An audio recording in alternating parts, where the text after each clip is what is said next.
You just realized your business needed to hire someone yesterday. How can you find amazing candidates fast? Easy. Just use Indeed.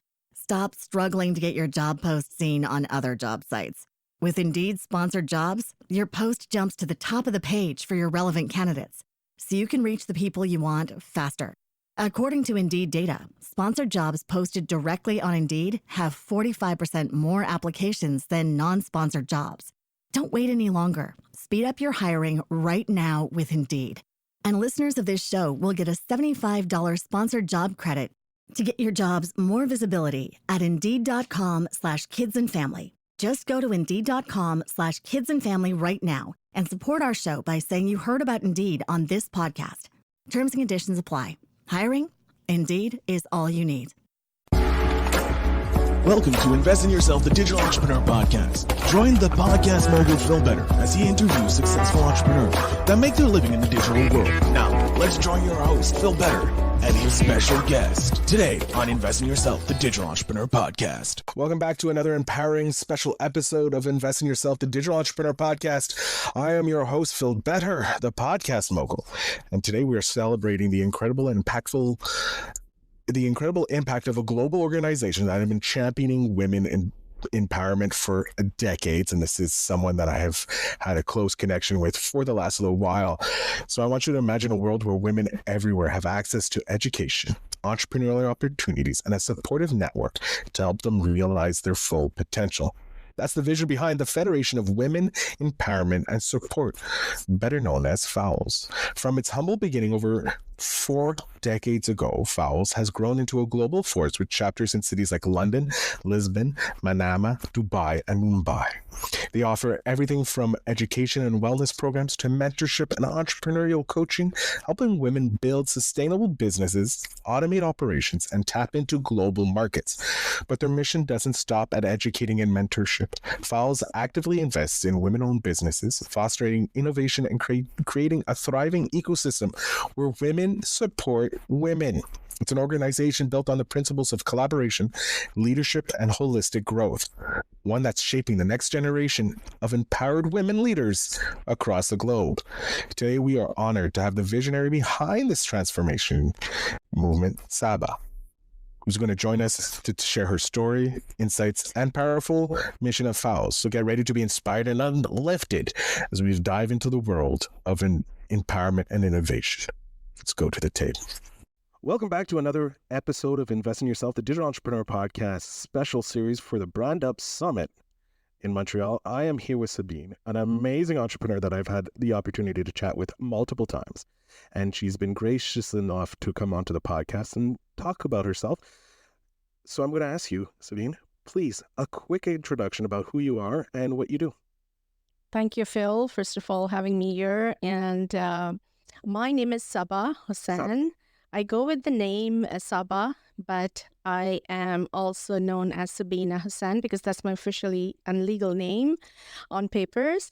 But most of the crowd knows me as Sabah. I'm an entrepreneur. I run 5 businesses and I'm a full-time mom. I also have a women's organization. I took it over as a legacy from my mother, and I am a business psychologist. Oh, you're just a Renaissance woman, if you will. Yes, you can say so. I love that. So we're going to jump right into it. I want to know what inspired you to start your brand and what was your initial vision for this brand? So my brand, I have multiple brands. So today I'm going to speak about the Federation of Women Empowerment and Support, which is also known as, the short form is obviously FOWS, FOWS.org. I got this inspiration from my mother. The inspiration was her death. She started this organization, or actually not the same organization, but she started a similar organization in 1977. So 4 decades of her work inspired me to carry on this vision that she had, which became my vision eventually after she passed away, to help women bring together women from all backgrounds, all walks of lives, to come forward together and support them and bring everything that they need in their support. So my vision came from there. she started off the organization in support of women education. And I, being a business person, I took it over to the women entrepreneur side. Love that. With this kind of rebranding from doing education to or empowerment to the business world, what strategies have been the most effective for you in building up this brand so that it's now more to bring women more power, if you will? Strategies, I would say just two things.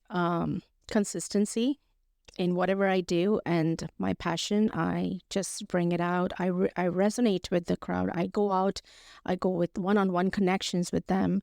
I do a lot of workshops, events, retreats, everything that I could to bring women together. But the only strategy I would suggest and I use is that has helped me in the brand awareness is resonating with the audience and being consistently bringing value to the audience.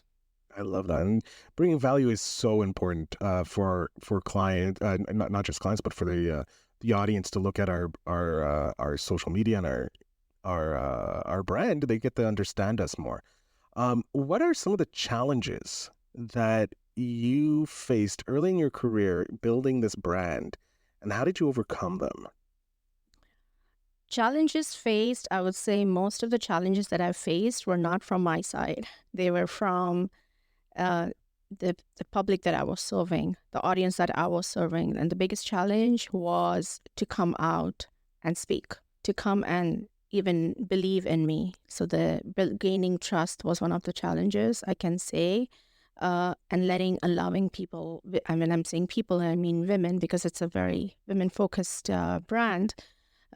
Women are so hesitant to come out and trust you. And that was the biggest challenge I faced, that to bring them out and to speak their hearts out was the biggest challenge. Yeah. I've noticed that speaking with some of the female entrepreneurs here, which has been an amazing event, a lot of them feel that they have to be perfect when they go out. Whereas being a man, we know perfection isn't needed. I can give something 30% and it's going to be great versus if a lady does 30%, it's going to be far superior to mine any day of the week. But yeah, ladies seem to want to get to near perfection before they even submit anything. And I can understand them, their fear of trusting another female because like you have to be perfect on perfect because you have all this stress. And that's a challenge that I'm very happy I don't have to deal with being a man. But with that being said, you have to differentiate yourself in the market. And luckily, the market that you're in isn't very competitive. There's not a lot of organizations out there looking to support female entrepreneurs, which allows you to stand out as a brand. I'm just curious, how do you then differentiate yourself from other organizations that are helping entrepreneurs? I know you focus primarily on the female entrepreneurs, which is great. We need more of that. But how do you differentiate yourself from the other organizations out there? It's very simple. Like I said, it's one-on-one connections. So I work on a mentor-mentee program. I work on one-on-one connections. So I go out, I meet businesses, women-owned businesses personally. I go to their stores. If they have a physical store, I go to their stores and I go as a customer and I see what they're doing, what they're selling, how they're, as a customer, what is my point of view? And then I go and speak to them and I'm like, hey, you know what? I think your business needs this.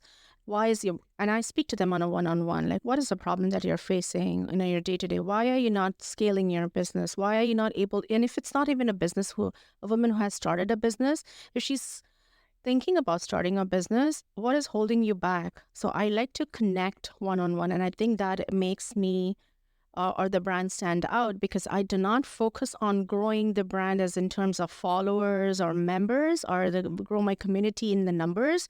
It's more growing the community by giving the value that it needs and actually solving a problem that exists in the women entrepreneurs business world, because there are problems. There are so many groups and organizations, and women are so confused. They just end up joining all the networking groups, going to all networking events in the hope to find the answers to their problems, but their problems are lying somewhere else. So I connect to them on a one-on-one. I take my time out to visit their stores or talk to them, meet them on coffee or lunch or whatever. And I do that. And that is what stands out. That is genius. Going to the place, acting as a customer for some of these businesses to be able to provide that feedback that can really help them take it to the next level. I want to end with a piece of advice that you would like to give someone who's looking to establish their personal brand or their personal business, because this is something obviously you do. What piece of advice would you like to leave the audience with? Believe in yourself, be yourself, and continue to be yourself. Consistency is very, very important. You have to be yourself because you have to be what you are inside should be outside. You cannot make up appearances. You cannot just do because others are doing that. You have to be genuine. You have to bring value to the community or the audience or the public or the clients, whoever you're serving. You have to do it with your full heart, and you have to continue doing it. The consistency and the quality should stay forever. That's the biggest advice I'd like to give. That's some great advice. I love it. So Sabah, I'm sorry I messed up your name beforehand. That's okay. I feel horrible, Sabah, for that. But I want to thank you very much for being here. It was a pleasure chatting with you. We're going to have you back on the podcast to make up for this mistake of not being able to pronounce your name properly, even though I've met you countless times. I keep messing up. I hate it. But we're going to have you back on the podcast for a full episode. I want my audience to get to know you more, just like I've gotten to know you over the last little bit. So I want to thank you for being here. I'm looking forward to having you on the episode fully, and we can delve deeper into your story. So thank you very much. Thank you to my audience for listening. And as always, remember to invest in yourself. Thank you, Phil. That's a wrap on another special episode of Invest in Yourself, the Digital Entrepreneur Podcast, coming from the Brand Up Summit Montreal 2024. I hope you found today's conversation with Sabah as inspiring and as powerful as I did. The mission of FOWLS is truly transformational, and it is incredible to see the impact they are having on women entrepreneurs and leaders worldwide. But before you go, I have an excellent opportunity to share with you. We're thrilled to announce that the Leadership and Wellness Weekend Retreat, happening from January 10th to 12th, 2025, and it's your chance to get rejuvenated, network, and level up your leadership skills in a supportive and empowering environment. So as a special offer to our listeners, you can get 10% off your registration by using the promo code WOMEN. That's WOMEN, a nod to our amazing Facebook community, Women of Montreal Entrepreneurial Network. So don't miss out on this chance to invest in yourself and connect with like-minded leaders. All you have to do is check out the link in the show notes down below, and we'll get you that link. I thank you so much for listening. Thank you very much to Sabah for being a guest on the episode. And remember to always invest in yourself.